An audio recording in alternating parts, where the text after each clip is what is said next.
An excerpt from first-year MFA fiction writer Ryan Malloy's police report reads, "A glass pipe was taken. A pipe that is definitely not for drugs. Artwork was also taken, including but not limited to several tasteful nudes, several distasteful nudes, and motivational posters of cats.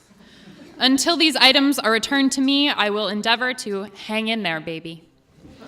Please welcome Ryan Malloy.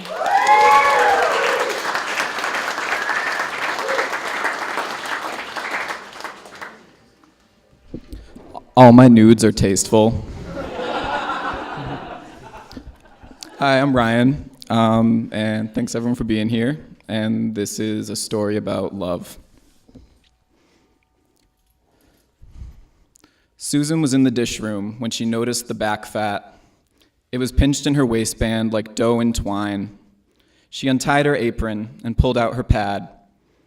"Maritza," she wrote, "we've had a good run. My tables are clear. My uniform is in the break room. You won't ever see me again." Alfredo's wasn't the worst job she'd had, despite the weight gain. She liked waiting tables. She enjoyed the different Susans that pulled up to each one. Cheery Susan, sultry Susan, and now, goodbye, Susan. Above all else, Susan knew when it was time to leave. She imagined her life was like a getaway. From what, she was unsure, but she knew that she could never stop driving. "I noticed that in this fantasy, you never run out of gas," her shrink had once told her. She'd told him he was missing the point. She pinned her note on the bulletin board, she hopped in her boyfriend's SUV and peeled out of the parking lot. His acoustic bass guitar slammed into the door, cracking and moaning. She couldn't help but blame him for everything. For the past 2 years, she tried to accept that it wasn't possible to love someone without also wanting to murder them. But last night, during dinner, her boyfriend went puddle-eyed and said, "Where have you been going after work?" And she had said, "Pardon me for missing my curfew." And he'd said, "I'm worried about us, Susan." And that was when she realized that she didn't really love him, but just wanted to murder him. She crossed the New Hampshire border. There was nothing stopping her from throwing his bass off a cliff. Nothing stopping her from driving his car off a cliff. She took sharp turns. The bass walloped from side to side, one of its strings snapped. For a moment, she thought that her brake lines had gone. She pulled over and threw the bass in the trunk. Her phone rang. "I'm told you've quit another job," her boyfriend said. Who squealed? "Is this fun for you, Susan?" "It's a change." "Why don't you just stop now, wherever you are, skip the shit, and come home?" "Everything I do is for a reason, babe. You understand." "I get it," he said. "If you'd picture my head, you'll notice I have one. You'll also notice that it's not up my ass. I'll give you a week this time. I'll give you a week to find your head." "You think I'll find it? Just don't come back here with him." She parked at the Texaco downtown, pump 2, same as always. Charlie was waiting on the median, smoking in one of his peacoats. Susan liked peacoats. She liked Charlie in peacoats, even if it was spring. A year back, he'd left one behind in her bedroom. "What are you hiding?" her boyfriend had said, seeing her sprawled at the end of their bed, shrouded in that thick charcoal wool. "What do you think I'm hiding?" she'd responded. She unlocked the car, and Charlie hopped in. "You still with what's-his-name?" he asked. Susan paused. She tapped her fingers on the dashboard. She started the car. "You look hot," he said. "Don't know if that changes anything." Years ago, he'd moved here from San Francisco. She didn't see how it made sense. They'd met online. She didn't see how it made any sense to follow her, but she liked it. "Where are we going?" he asked. "San Francisco," she joked. He found a beer can on the floor and spat tobacco inside it. Plip. "So we'll be a while then?" "There are options," she said. "Plenty of options." She pinched her hip. "Anywhere but here." She felt her heart pacing around her chest. He was staring at her. She reached in the glove compartment and grabbed her cigarettes. "Hey," Charlie said, "let's play a game. Each of us will say something about the other that makes us hornier than God." "I'll go first.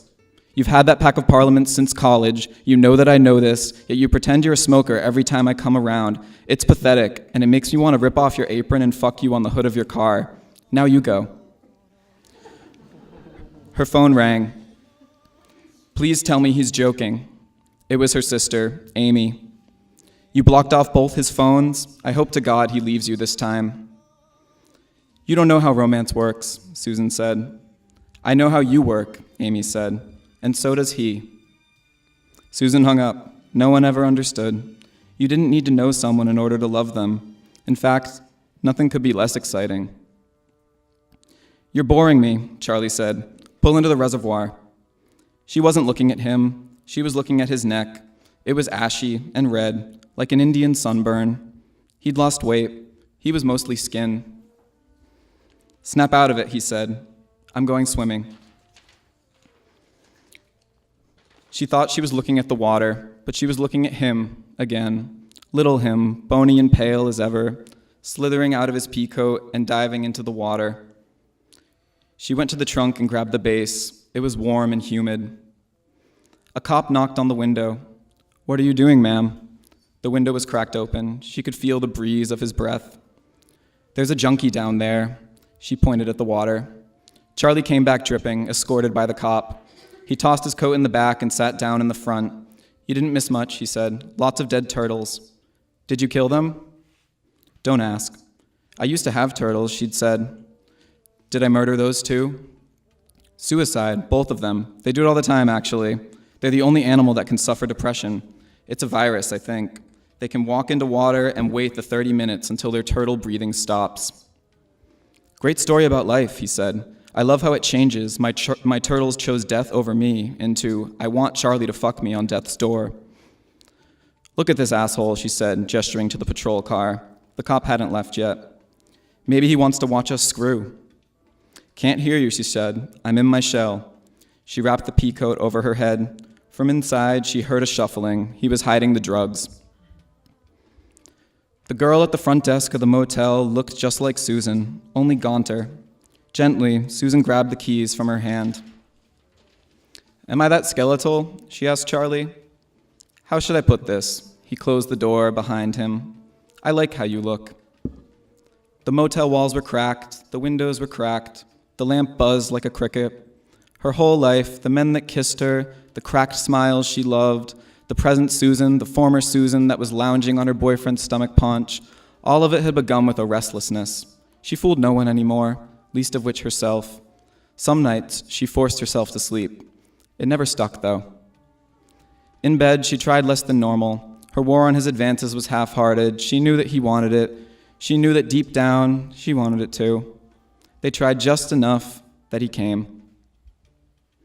Do you know the worst thing about being an addict? He said to the bathroom door. It was cracked open. She was in there, dry heaving. It's that you never stop being an addict. He flicked his bag of H. Leave, she echoed over the toilet bowl. Just leave. Face cracks and floor cracks and cracks down the yellow-lined pavement. Every year the water sank into the ground and froze and spilled up onto the surface. It was the world's worst earthquake. She had driven this stretch of highway all her life with her eyes closed. It was practically the way home. She thought that she saw things she knew weren't there. She wanted to close her eyes again. She broke down a mile before the border. Her cell phone was dead. She grabbed Charlie's pea coat, tossed it on the hood of her car, and sat on it. She grabbed the bass and plucked it. The D-string snapped up into her eye. She waited there, legs crossed and screaming. She was Susan. Thanks, guys.